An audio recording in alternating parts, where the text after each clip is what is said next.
Hello दोस्तों, नमस्कार। बहुत स्वागत है आपका एग्जाम गुरुजी चैनल की डेली करंट अफेयर्स की वीडियो में। आज 30 नवंबर 2020 है और आज की वीडियो की पीडीएफ डाउनलोड करना मत भूलिएगा। ये पीडीएफ आपको हमारे टेलीग्राम चैनल से मिल जाएगी, जिसकी लिंक नीचे डिस्क्रिप्शन में दी गई है। उसके अलावा ये पीडीएफ आपको हमारी एप्लीकेशन एग्जाम गुरुजी ऐप से मिलेगी। इसकी लिंक भी नीचे डिस्क्रिप्शन में दी गई है। इसको आप गूगल प्ले स्टोर से डाउनलोड कर सकते हैं एग्जाम गुरुजी सर्च करके। एप्लीकेशन पर आपको MPSI, MP जेल प्रहरी, MP कांस्टेबल के लिए टेस्ट सीरीज, MPPSC के लिए टेस्ट सीरीज, MPPSC के लिए प्रिंटेड नोट्स, MPSI कांस्टेबल के लिए प्रिंटेड नोट्स, फुल कोर्स सभी एग्जाम्स के लिए अवेलेबल है। अधिक जानकारी के लिए इस नंबर पर व्हाट्सअप या इस नंबर पर आप कॉल कर सकते हैं।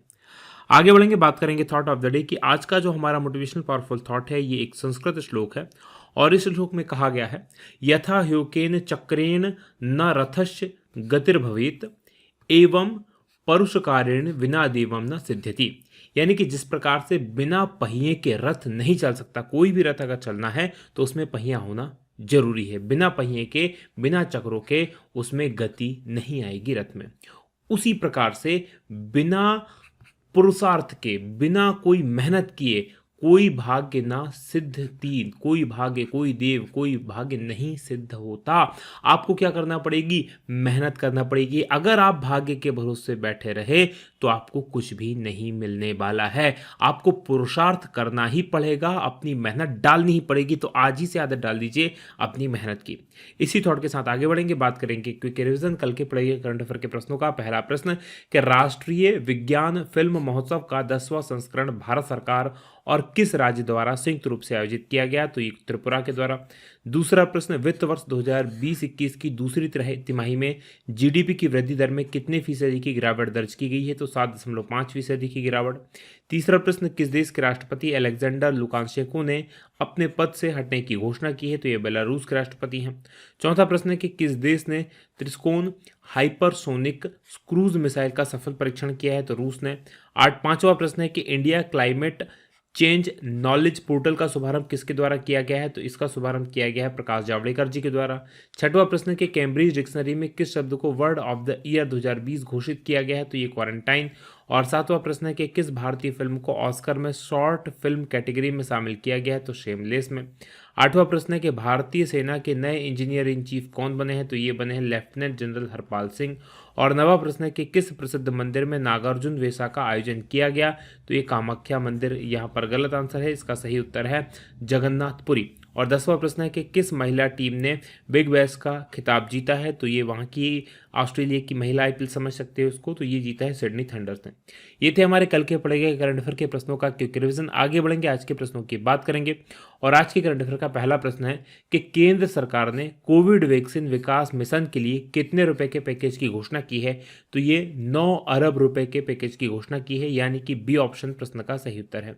डिटेल देख लीजिए क्या है।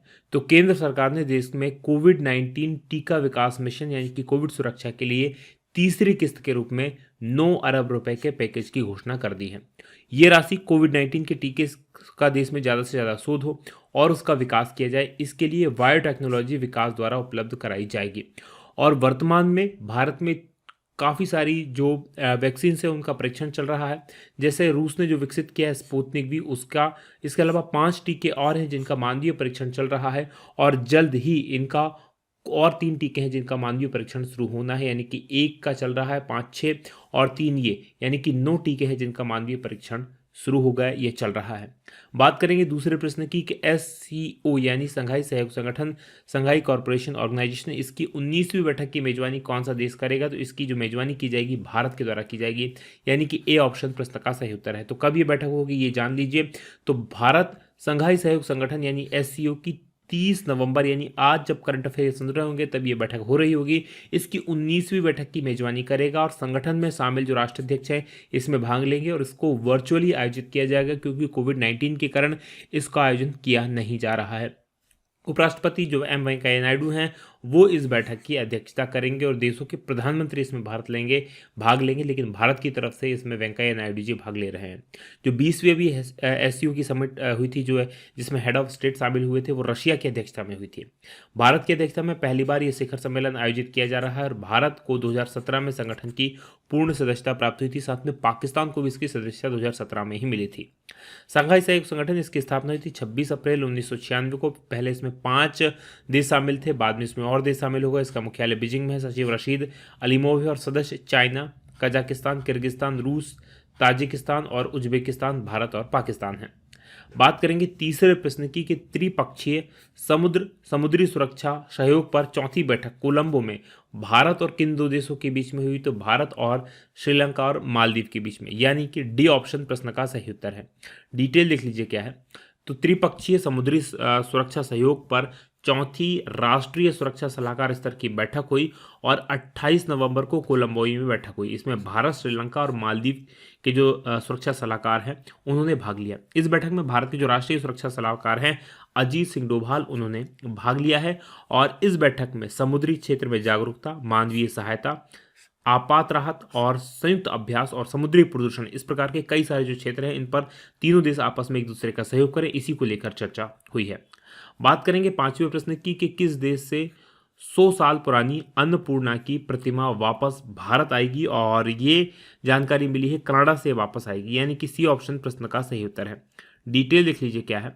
तो प्रधानमंत्री नरेंद्र मोदी ने मन की बात कार्यक्रम में कनाडा से लगभग 100 साल पुरानी भारत की एक प्राचीन मूर्ति है मां अन्नपूर्णा की, ये प्रतिमा वापस लाने की बात कही है। उस मूर्ति को वाराणसी के एक मंदिर से करीब 100 वर्ष पहले चुरा करके तस्करी के माध्यम से कनाडा ले जाया गया था। बात करेंगे पांचवें प्रश्न की, इस वित्त वर्ष की पहली 6 तिमाही में भारत में किस देश ने सबसे बड़ा निवेश किया है? और ये निवेश किया सबसे बड़ा सिंगापुर ने, यानी कि ए नंबर पर ए ऑप्शन प्रश्न का सही उत्तर है। डिटेल देख लीजिए क्या है। तो वित्त वर्ष 2020-21 में जो पहली 6 तिमाही हुई है, यानी अप्रैल से लेकर सितंबर 2020 तक की, इसके दौरान सबसे ज़्यादा एफडीआई यानी कि फॉरेन से पैसा भारत में आया है तो वो सिंगापुर से आया है। और सिंगापुर ने भारत में करीब 8.3 अरब डॉलर का एफडीआई किया है। मॉरिशस 2 अरब डॉलर के निवेश के साथ चौथे नंबर पर खिसक गया है। पहले मॉरिशस सेकंड नंबर पे था, राइट, जबकि अमेरिका जो है वो 7.12 अरब डॉलर के साथ एफडीआई में चौथे नंबर से दूसरे पायदान पर आ गया है, यानी इन दोनों ने एक दूसरे को स्विच कर लिया है। बात सिंगापुर की करें, यहाँ की राजधानी सिंगापुर सिटी है, राष्ट्रपति यहाँ की हलीमा याकूब है और प्रधानमंत्री ली सियन लुंग है और मुद्रा यहाँ की सिंगापुर डॉलर है। चलिए मैप में मैं आपको अब सिंगापुर लिए चलता हूँ। तो जैसा कि आप स्क्रीन पर देख पा रहे हैं हमारा भारत है और हमारे भारत से अगर आपको सिंगापुर जाना है तो मूव करना पड़ेगा आपको थोड़ा सा दक्षिण पश्चिम में जाएंगे तो यहाँ पर आप देखिएगा ये जो देश है ये ग्रीन कलर का ये मलेशिया है और मलेशिया के नीचे आपको छोटा सा द्वीप में स्थित एक शहर दिखाई देगा, यही सिंगापुर है जिसकी राजधानी भी सिंगापुर है।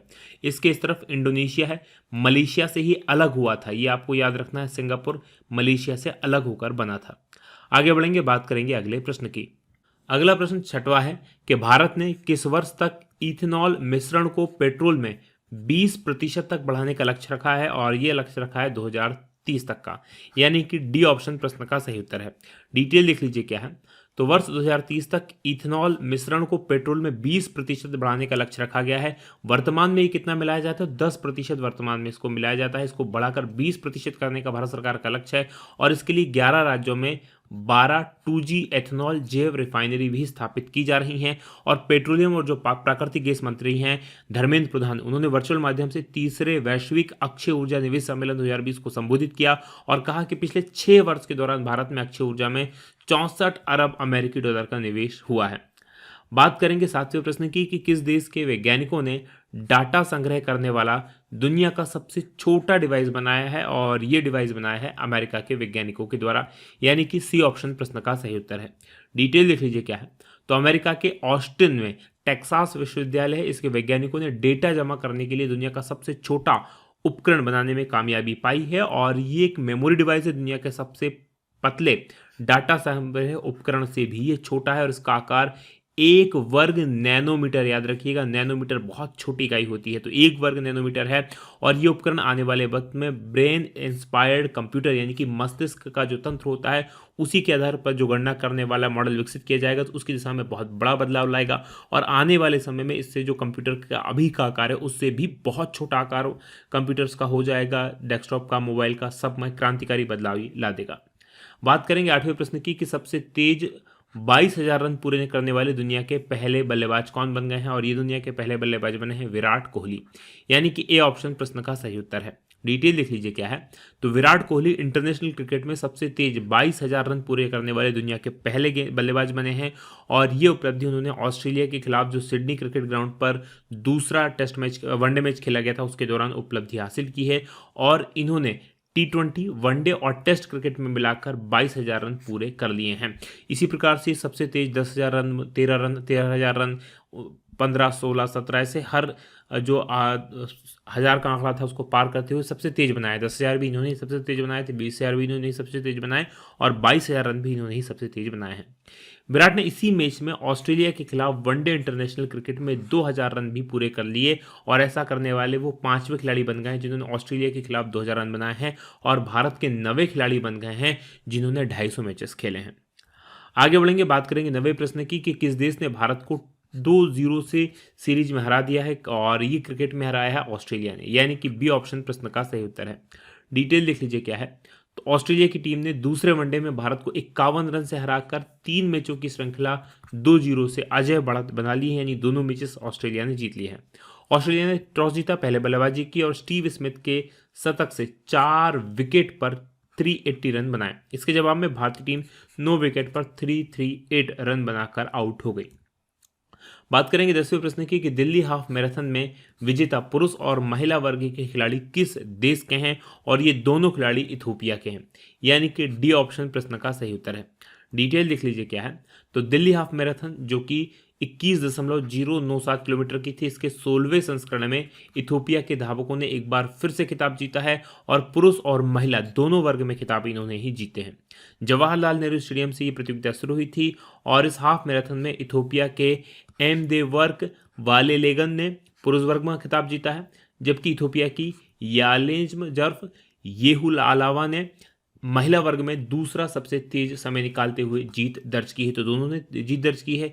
इसके अलावा भारत के एक व्यक्ति ने भी इसमें काफ़ी बड़ी उपलब्धि हासिल की है। टोक्यो ओलंपिक के लिए क्वालिफाई कर चुके अविनाश साबले ने इस मैराथन में भारतीय शीर्ष धावकों में 1 मिनट 30 सेकंड के समय से राष्ट्रीय रिकॉर्ड तोड़ा और साबले ऐसा करने वाले पहले भारतीय बन गए हैं और इन्होंने ये पहले ऐसे भारतीय बन गए जिन्होंने 61 मिनट से कम समय में ये पूरी मैराथन की है। बात करेंगे अब हम कल के सवाल की। हमारा करंट अफेयर का सेशन यहीं तक था। कल मैंने आपसे प्रश्न पूछा था कि किसान उड़ान को किन राज्यों के लिए मंजूरी मिली है, तो इसको पूर्वोत्तर राज्यों और हिमालयी राज्यों के लिए मंजूरी मिली है, यानी कि डी ऑप्शन, ए और बी दोनों सही होगा। डी ऑप्शन इस प्रश्न का सही उत्तर है। इसमें क्या होगा कि विमान के माध्यम से किसानों की जो उपज है वो देश के बाकी हिस्से में पहुंचाई जाएगी। जैसे किसान रेलगाड़ी की व्यवस्था की गई उसी प्रकार से, क्योंकि पूर्वोत्तर राज्य पहाड़ी राज्य हैं और हिमालय राज्य भी पहाड़ी राज्य हैं, तो इनमें अभी उतना व्यापक रेलवे नेटवर्क नहीं है, इस कारण से हवाई माध्यम से इनको जोड़ा जा रहा है। बात करेंगे आज के सवाल की। आज का हमारा सवाल है कि क्राउन प्रिंस सलमान बिन हमाद अल खलीफा ये किस देश के नए प्रधानमंत्री बने हैं। आपको हिंट के लिए बता दूं, अभी वहाँ के जो मौजूदा प्रधानमंत्री थे, निवर्तमान प्रधानमंत्री थे, उनका निधन हो गया, उसके बाद ये प्रधानमंत्री बने हैं। तो कमेंट करके बताइएगा कि इनमें से किस देश के प्रधानमंत्री बने हैं। ये वीडियो आपको कैसा लगा बताना मत भूलिएगा। आज की बात करेंगे यहीं समाप्त। आप लोगों को बहुत बहुत धन्यवाद। जय हिंद, जय भारत।